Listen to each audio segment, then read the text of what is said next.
space was not silent. It never had been.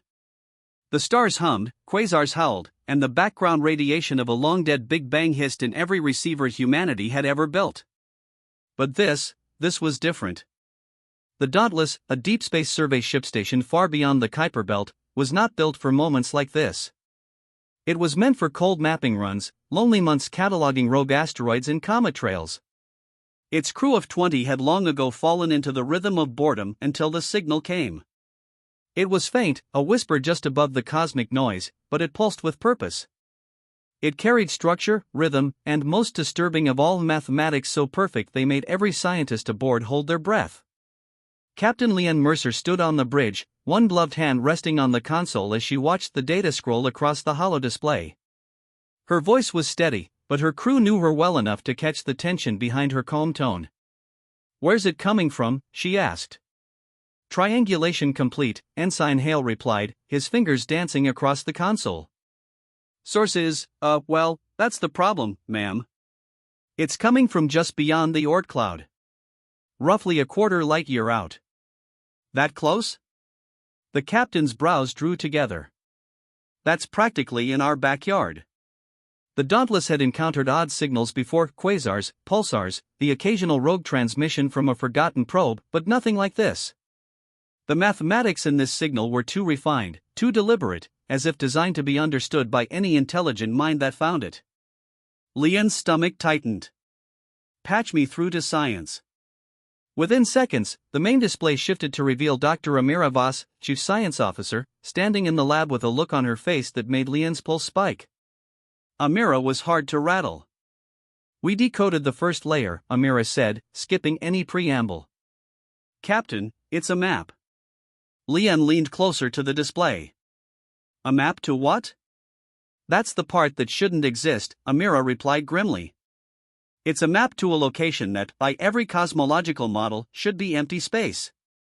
Nothing there. No stars, no gas, no dark matter concentrations." She hesitated before adding, "But there's something there now."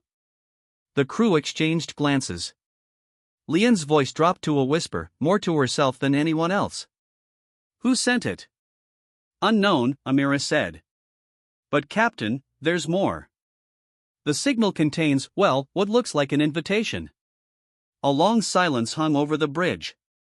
Then, from the helm, Lieutenant Rowe said what everyone was thinking: an invitation to what? No one had an answer.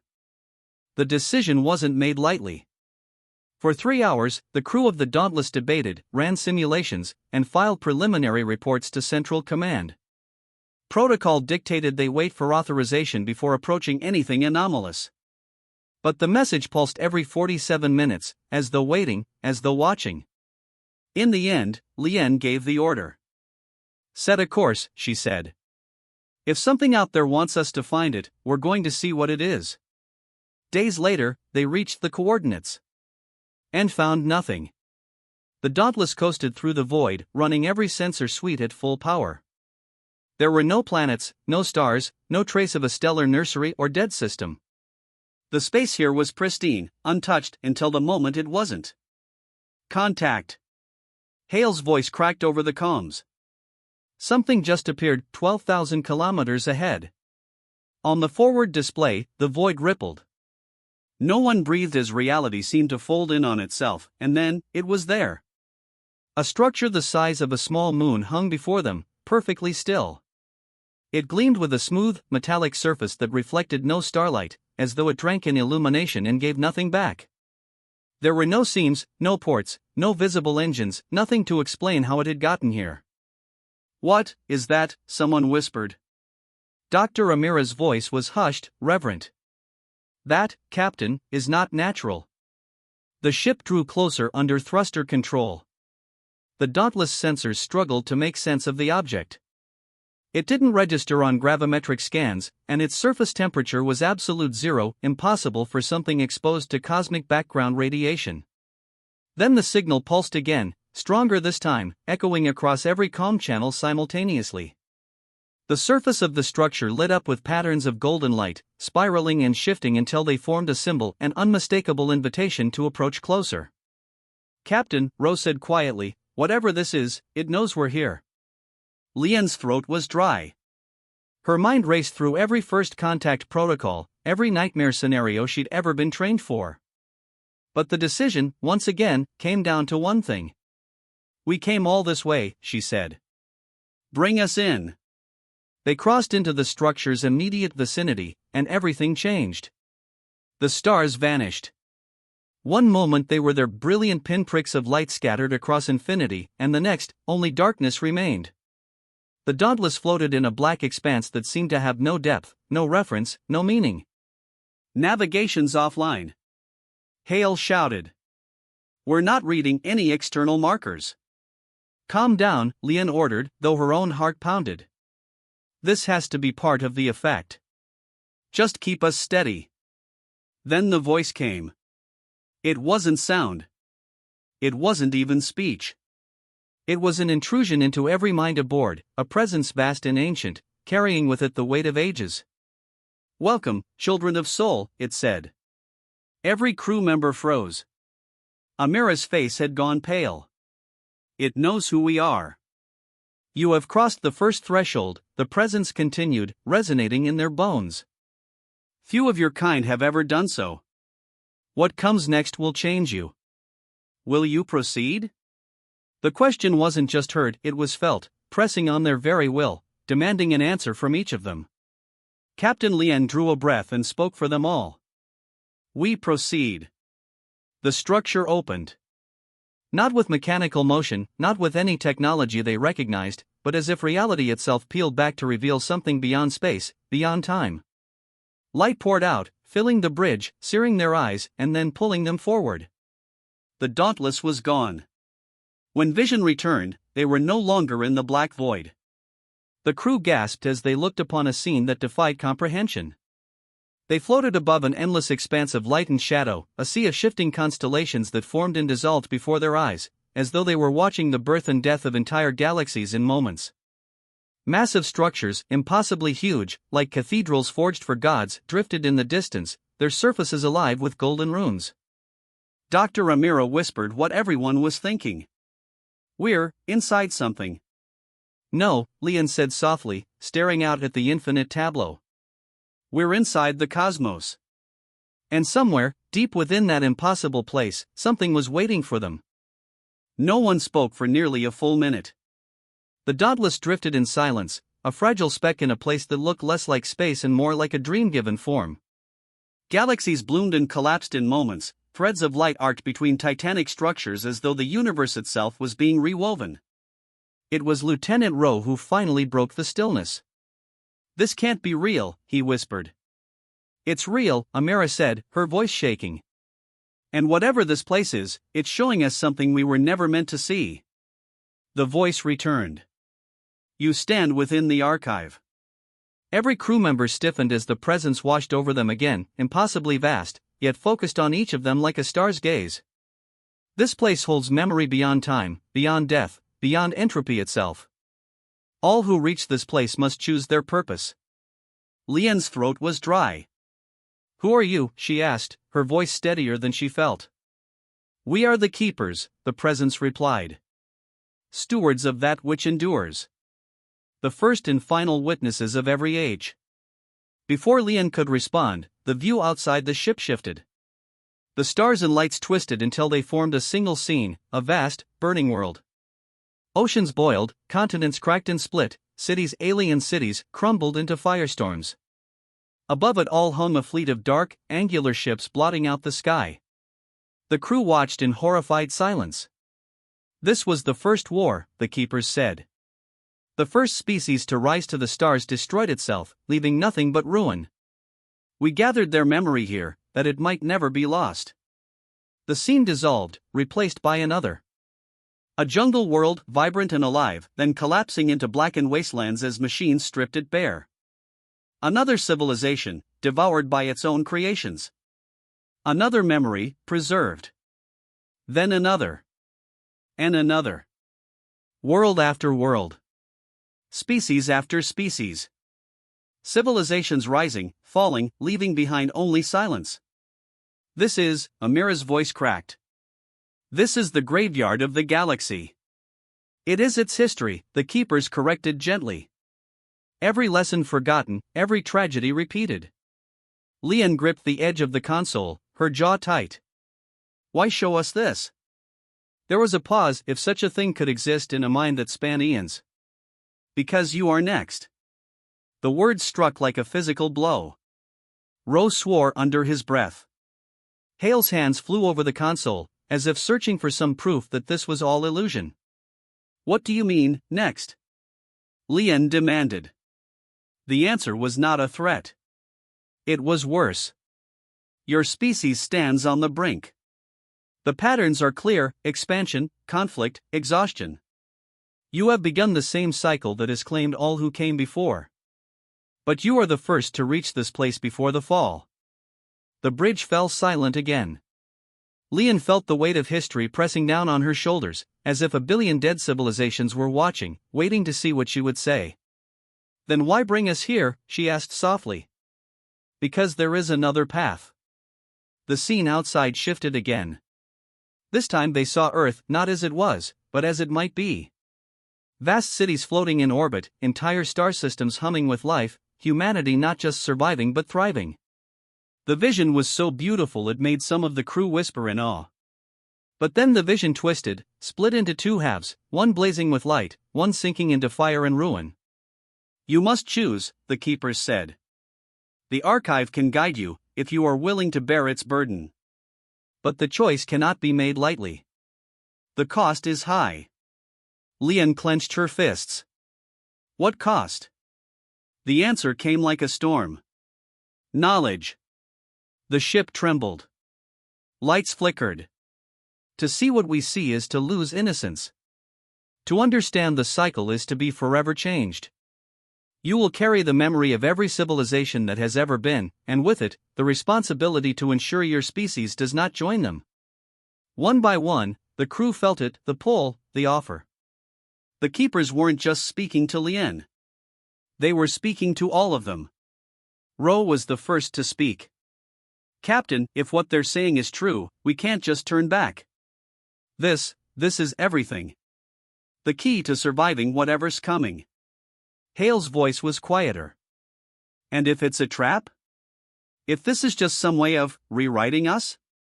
Amira shook her head. Look at what they've shown us. They're not lying. They don't need to. Whatever this is, it's bigger than anything we've ever imagined. The presence waited. Patient. Eternal. Lian's heart hammered. She thought of Earth, of the billions who had no idea any of this existed, of the war brewing between the outer colonies and Central Authority. Humanity was closer to tearing itself apart than ever before. Maybe the keepers were right. We accept, she said finally. The golden runes outside flared, blazing so bright they turned the bridge white. Then witness. The crew collapsed as the knowledge struck. It wasn't like being shown a screen or reading a file, it was like living 1,000 lives in a single instant. They stood on alien worlds under strange suns, watched civilizations rise from fire and fall back into it, felt the terror of extinction, the defiance of final wars, the quiet grief of those who survived only to watch the stars go dark. It lasted seconds. Or years. Time became meaningless. When it ended, the crew lay gasping, trembling, their faces wet with tears they didn't remember shedding. Amira was the first to stand, her expression hollow. I saw them, she whispered. All of them. Every species that ever was. And? Lian asked, her voice hoarse. Amira looked out at the shining infinity around them. They all thought they had time. But before anyone could respond, the Dauntless shuddered violently.